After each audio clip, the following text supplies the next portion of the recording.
விசசாராய விவகாரத்தை தொடர்ந்து கள்ளக்குறிச்சிக்கு செல்கிறார் அமைச்சர் உதயநிதி ஸ்டாலின். செய்தியாளர் ரமேஷ் கூடுதல் விவரத்தோடு இணைகிறார். ரமேஷ், உதயநிதி ஸ்டாலின் அவர்கள் அமைச்சர் இப்போ கள்ளக்குறிச்சிக்கு செல்ல இருக்கிறார். எப்போது ஆய்வு பணி ஏதாவது நடக்க இருக்கிறதா? விவரங்கள் என்ன? அமைச்சர் உதயநிதி ஸ்டாலின் இன்று காலை 11 மணி அளவில் கள்ளக்குறிச்சி புறப்பட்டு செல்ல இருப்பதாக தகவல் தெரிவிக்கப்பட்டிருக்கிறது. முதலாவதாக தலைமைச் செயலகத்தில் முதலமைச்சர் ஆலோசனை கூட்டம் நடைபெற இருக்கிறது. இந்த ஆலோசனை கூட்டத்திலும் அமைச்சர் உதயநிதி ஸ்டாலின் பங்கேற்க இருப்பதாகவும் அதற்கு பிறகு கள்ளக்குறிச்சி செல்ல இருப்பதாகவும் தகவல் தெரிவிக்கப்பட்டிருக்கிறது.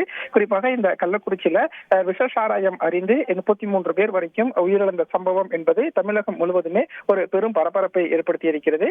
இந்த சூழல்ல ஏற்கனவே நேற்றைய தினம் அமைச்சர்கள் ஏவாவேலு, மா சுப்பிரமணியன் களத்துல இருந்து உயிரிழந்தவர்களுடைய குடும்பத்தினருக்கு ஆறுதல் தெரிவித்தார்கள். மேலும் அங்கிருந்து எடுக்க வேண்டிய நடவடிக்கைகளை எல்லாமே மேற்கொண்டார்கள். இந்த சூழல்ல அமைச்சர் உதயநிதி ஸ்டாலினும் இன்று காலை 11 மணி அளவில் கள்ளக்குறிச்சி புறப்பட்டு செல்ல இருக்கிறார்.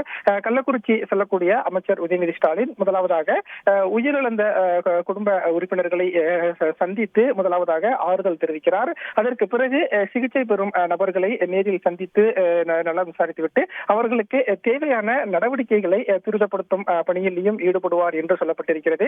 ஏற்கனவே இந்த சம்பவம் தொடர்பாக அரசு தரப்புல அந்த சிறப்பு மருத்துவ குழு அமைக்கப்பட்டு சிகிச்சை என்பது கொடுக்கப்பட்டு வருகிறது. அதே போல காவல்துறை அதிகாரிகள் சம்பவ இடத்துல இருந்து பணிகளை மேற்கொண்டு வருகிறார்கள். முதலமைச்சரும் இன்று தலைமைச் செயலகத்தில் இந்த விவகாரம் தொடர்பாக ஒரு ஆலோசனையை நடத்த இருக்கிறார். அதே போல இந்த சம்பவம் தொடர்பாக அமைச்சர் குழுவினர் இன்று தலைமைச் செயலக நிகழ்வுகள் முடிந்ததற்கு பிறகு புறப்பட்டு செல்ல இருக்கிறார்கள். அந்த வகையில் தான் அமைச்சர் உதயநிதி ஸ்டாலினும் சம்பவ இடத்திற்கு நேரில் சென்று களத்தில் மேற்கொள்ள வேண்டிய பணிகள் குறித்து ஒரு ஆலோசனை கூட்டத்தை நடத்திவிட்டு அரசு சார்பில் செய்ய வேண்டிய நடவடிக்கைகளை துரிதப்படுத்த இருப்பதாகவும் தகவல் தெரிவிக்கப்பட்டிருக்கிறது. கூடுதல் விவரங்களுக்கு நன்றி ரமேஷ். செய்திகளை உடனுக்குடன் தெரிந்து கொள்ள உடனே சப்ஸ்கிரைப் பண்ணுங்க.